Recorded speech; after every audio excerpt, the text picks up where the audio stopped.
Terwijl er een strafrechtelijk onderzoek loopt naar ex-wethouder Paula Schot, daagt ze zelf de gemeente voor de rechter. Ze wil door kunnen klussen aan haar omstreden woning, want nu hebben zij en haar gezin helemaal geen vaste woonruimte meer. En verder in deze uitzending. Het wemelt van de dode palingen in Terneuzen. En hoe je een bolus kunt eten zonder te kauwen.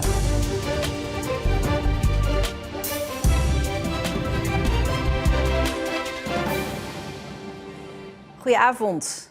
Oud-wethouder Paula Schot van Schouwen-Duiveland is naar de rechter gestapt. Schot kwam in opspraak doordat ze regels overtrad bij de verbouwing van haar monumentenpand.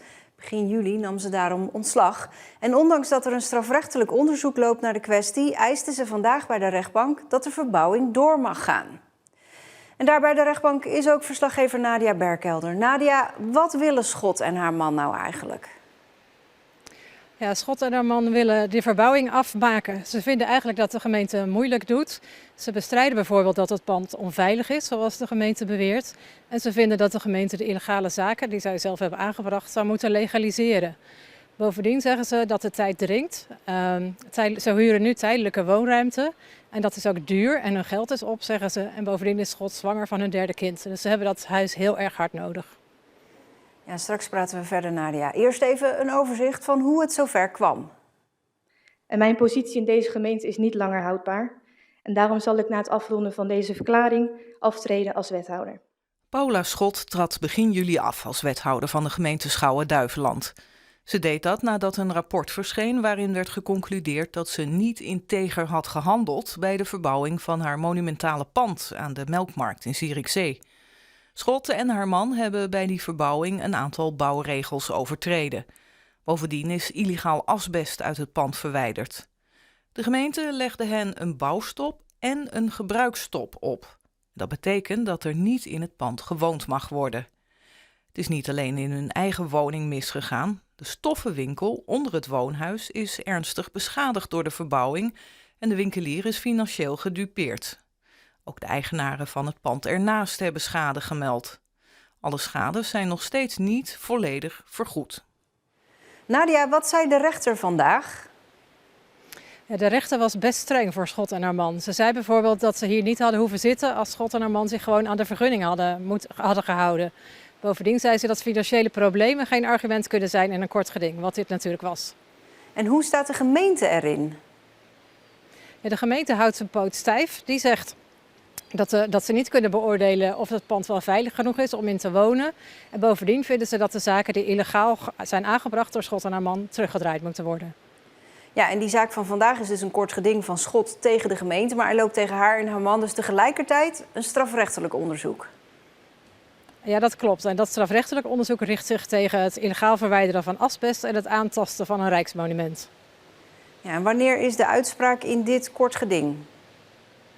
Volgende week vrijdag op 30 augustus. Dankjewel, Nadia. Dit weekend lagen er opeens honderden dode palingen in de Otheense Kreek bij Terneuzen. De meeste zijn inmiddels opgeruimd. Het is nog niet duidelijk waar de massale vissterfte door veroorzaakt is. Waterschap Scheldenstromen is bezig met een onderzoek. Tot die tijd blijft het gissen naar de oorzaak. De vissers die hier vaak zitten hebben ook geen idee wat er gebeurd kan zijn. In 2019 hebben we, of ik dacht 2019, hebben we dit fenomeen ook alles meegemaakt. Heel veel dode vis. En toen was het ook niet echt, alleen voor ons vissers niet duidelijk van wat is er nou precies gebeurd. Ik hoor dat er nu onderzoek wordt gedaan naar de kwaliteit van het water. Ik hoor nu zelfs dat er levende paling is gevangen die ze gaan onderzoeken. Dus ik hoop dat het nu duidelijk is wat of nu precies de oorzaak is van deze vissterfte. De gemeente waarschuwt goed je handen te wassen mocht je met zo'n dode paling in aanraking zijn gekomen. De provincie Zeeland zit de gemeenteraad van Bergen-op-Zoom achter de broek. Daar wordt al jaren gesteggeld over de plek voor een nieuw hoogspanningsstation. De provincie wil dat ze opschieten omdat Tholen en Schouwen-Duiveland dat station hard nodig hebben. Daar is het stroomnetwerk vol. Dat betekent dat nieuwe bedrijven geen aansluiting kunnen krijgen op het elektriciteitsnetwerk. En bedrijven die willen verduurzamen ook niet. Er is nu een openbare brief gestuurd naar Bergen-op-Zoom en dat is het laatste middel dat de provincie heeft, volgens gedeputeerde staten. Wie de komende dagen op het strand van Groede loopt, moet niet vreemd opkijken bij het zien van Jan Klaassen of de duivel. Kunstenaar Ferrini zet er 3000 handpoppen neer om aandacht te vragen voor de mooie kanten van een diverse samenleving. Met dit vrolijke protest laat ik eigenlijk zien dat diversiteit heel erg kleurrijk is, heel erg veel rijkdom geeft en dat het ook heel erg mooi is. Wat heb ik hier? Een koning. Sommige mensen denken dat ze de koning zijn, maar misschien hebben ze iets goeds te brengen. De poppen heeft hij op rommelmarkten gekocht of van vrienden gekregen. Via poppen kun je als het ware dingen toch zeggen zonder dat mensen meteen in de agressieve mode schieten. De poppen stonden ook al eens bij de kerk in Groede, maar nu dus op het strand en dat roept verschillende reacties op. Ongeveer een derde die ziet wel snel in, dit heeft waarschijnlijk iets met kunst of zo te maken. Een derde die denkt, oh, er komt hier een poppenkastvoorstelling, het is voor kinderen.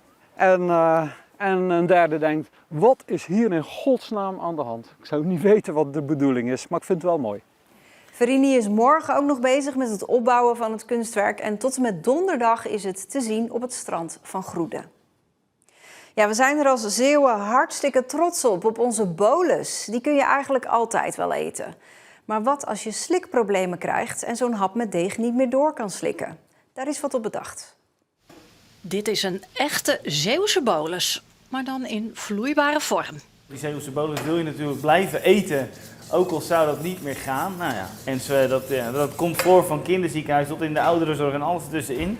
En daar ook de Zeeuwse bolus voor gemaakt, zodat iedereen die Zeeuwse bolus kan blijven eten, ondanks hun problematieken met eten en drinken.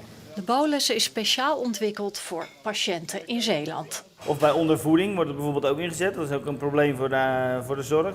Dan kan je dus ook zo'n tussendoortje nemen, eet makkelijk weg en je zit weer vol van calorieën. En je hebt toch dat dagelijkse gebakje bij de koffie, is dat lekker. Ja, ik kan me voorstellen dat als je geen boterhammen meer kan eten en je krijgt alleen maar vla of pap, dan ben je eigenlijk heel blij dat je iets hebt wat wel weer de broodmaaltijd kan vervangen. Dus eigenlijk gaat je hele eetspectrum weer de breedte in. Dus ik denk gewoon een heel goed idee. Maar wat vinden ouderen zelf van het nieuwe product? We vroegen net 3 vrouwen in Capelle. Zij wilden wel plaatsnemen in ons testpanel. We hebben hem hier nagemaakt in het klein. Een lekker proevertje. Dat zou dan voor degenen die niet kunnen stoppen. Ja, heel goed. De siroop hebben we gemaakt volgens de methode van de Zeeuwse bolus. De bolus wordt natuurlijk door de suiker heen gehaald. Maar die haal je dus dan door de suikerstroop heen.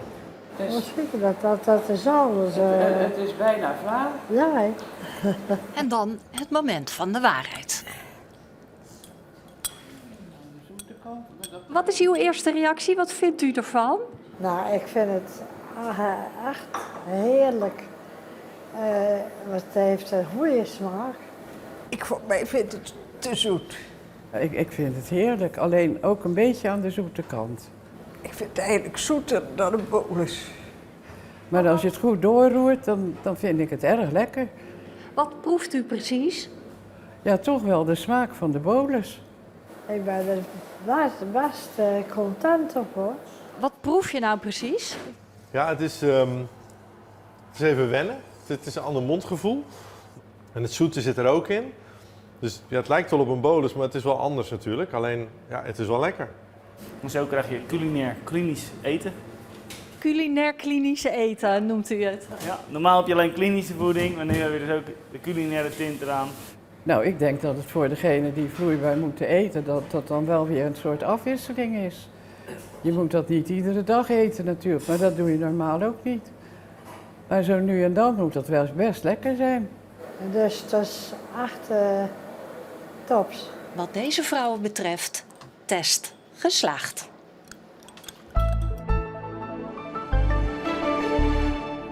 De dag begon droog met wat zon, maar in de loop van de ochtend kwam er steeds meer bewolking en vanmiddag veel regen.